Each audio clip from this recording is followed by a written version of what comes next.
Hello, beautiful people, and welcome to day 4 of What am I doing?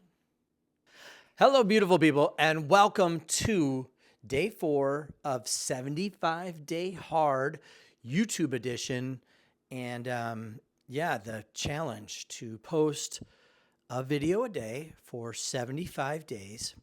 And let's get right into it.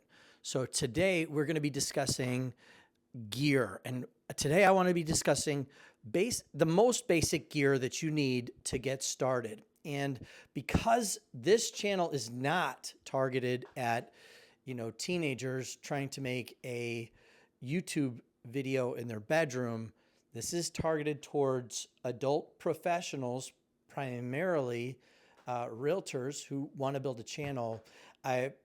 We're going to talk about a little bit more than just using your phone and sitting in your closet or something. You do need to make a small investment in yourself. But with that said, I'm not going to tell you to go out and buy a camera or anything like that. I'm going to tell you to buy basically 3 things. You need a tripod. You got to have something to hold your phone on. And if you don't have a modern phone, a good new phone, and I said iPhone 13 the other day, an iPhone 12 should work. Really, it comes down to microphone and lighting. It's the 2 basics that you're going to need. And I'm going to put the links to what I recommend in the description below. I have a little bit older DJI mic. I've got the DJI mic 1, but there is a DJI mic that's more modern than this that I'll recommend because it's just a little bit better. And then they have a little mini DJI mic. I'll put that in the description as well.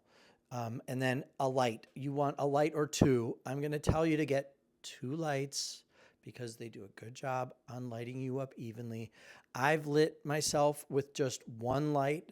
This is fast. And then I have a very simple tripod. It's nice, it's portable, and it'll get you where you want to go. And you can get a good look just from an iPhone. This is the iPhone 15. This isn't the newest iPhone. I do recommend, if you have an i14 or older and you plan on taking this seriously, the newest iPhone is terrific because it has really good audio on it. And in a pinch, when you're not trying to pull your microphone out and everything and attach it to the camera, etc., the mics on the new iPhone are actually good enough to pull this style of audio. It would do the trick, especially if you're on location. It has good isolation.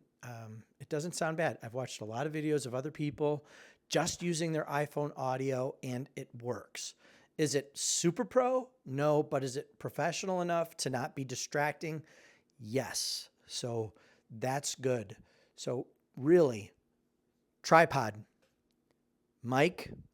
This mic comes with a receiver that goes right into your phone. It'll work with iPhone or Android. Comes with the connections that you need. Also, if you decide to get another camera later on, it'll work with those. And then this is an inexpensive light. It's the cheapest light that I've got for what it does. It gives a decent, soft light. And I'm going to tell you, this is where you should be thinking of starting out because you're going to be lit well enough to get in front of the camera and get started. And there's a couple things with that. I want you to focus on you more than you're focusing on your gear. The other nice stuff about this, though, is that you can take your tripod, have it set. You can have your light, have it set. Find a space in your house that you can just, set up quickly, or leave it set up is what I recommend. I'm going to be getting into setting up the space and having a spot where you're boom, boom, boom. But the tripod that I'm recommending, it's so tiny. It packs away so small that as a realtor, I know you're going to want to shoot on site. I'm going to highly recommend that you shoot on site for a lot of your content. So I'm thinking portability and multi-use. And so this tripod is really excellent for that. The other things that you want to be thinking about when you're setting up. So look, you're going to have your, let me show you what I'm doing here. Okay, so for this setup, it's a really simple setup. I've got one light. It's the Viltrox VL200T. The link is in the description, and it's set up at about 45 degrees from where I'm sitting, and I got it at 54. For this lighting, all of the rest of the room is kind of dark, so I'm letting this be the key light, and I don't have a fill. We're just doing simple stuff here, folks. And then I've got my main camera here, which is the iPhone, like I said, and I've got it on cinematic so that it focuses on me, and I've got it ×2. Now, the problem with only going with like your iPhone like this, you want to use this, I guess it's a front or rear, this side of camera. These cameras are better than the other side. And so you want to use this camera. The problem is you can't see yourself, but I can through my watch. My Apple Watch lets me see what I'm doing, so that's handy. I can sit down, make sure I'm in frame, and then I can press play or press record from where I'm sitting, and I can just go. There are cameras that you can see from the front, and like the DJI Osmo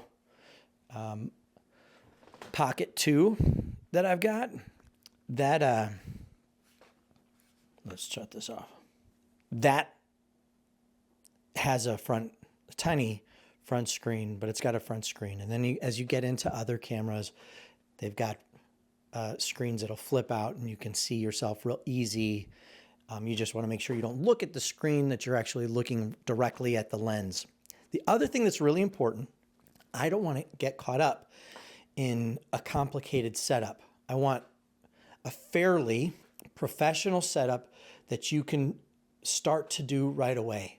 But what finishes it is making sure that your space isn't cluttered and not distracting. So the things that would be wrong with the scene that you're looking at right now are, like, I've got this extra stuff here. Just clearing out the clutter and making sure that it's just the person in the shot. Like, there's some purses here. If I was critiquing anything and still staying basic, I would clear things out so that it's just the person. We can go into further detail of having accent lights and stuff like that. But really, I just want to be focused on getting you, having the ability to not overcomplicate it. Because truly, people aren't watching you because you're produced like a cable news network. That's not the draw. The draw is real and authentic and not distracted from you being you and providing your personality. Like I said, this is really, for me, I'm targeting realtors. This information is for real estate agents. So the purpose of having a channel is so that people can get to know you. They can decide that they like you before they pick up the phone. They can feel like they know you before they ever meet you. It's the number one thing that the realtors that I do work with, that I help with video, tell me. They'll say, I get a phone call and it's like the person already knows me. It's like there's a relationship already built before they call. So we don't want to make it so that you have some big set. You can make a set, but for now, if you're just starting out and you're just wanting to make a commitment, like a 75-day hard type of thing, then that's what this information is for. That's all I got. Real simple. Use your phone, get a mic, get a light, have a tripod, and start producing. Tomorrow, we're going to go into more depth about the using tools to help you formulate what your channel should be about, or how to address topics. And because I'm going to be doing a case study for myself. I do have a real estate license, and I haven't really used it very much. I was a realtor and many years ago, and had a brokerage and all that kind of stuff. But what I want to do is I'm going to use myself as a case study. I'm going to start a channel just for real estate, and I'm going to build it up, and I'm going to show what a 75-day hard could look like. You can use that example. You can follow along. You can steal everything I'm using for your area, and you can grow, and you don't have to do it exactly the way I do it. You can say, hey, I don't like what he did. I can do it better. That's wonderful. Use me Bernstein Bear style. I love it. That's all I got. I'm going to let you go, and I'm going to see you in the next one. Oh, by the way, real quick, I do have the DJI Osmo mobile contest, the DJI Osmo Pocket 2 contest or raffle. So all you have to do is subscribe, like, share, and leave in the comments, put me in to the raffle. You have to tell me that you love me and that you think my content is great, and don't leave any negative critiques. And then you're entered in. Just kidding. You can say whatever you want. I take all of the criticism and everything very well. I want to interact and get to know you and how I can help. I'm going to see you in the next one.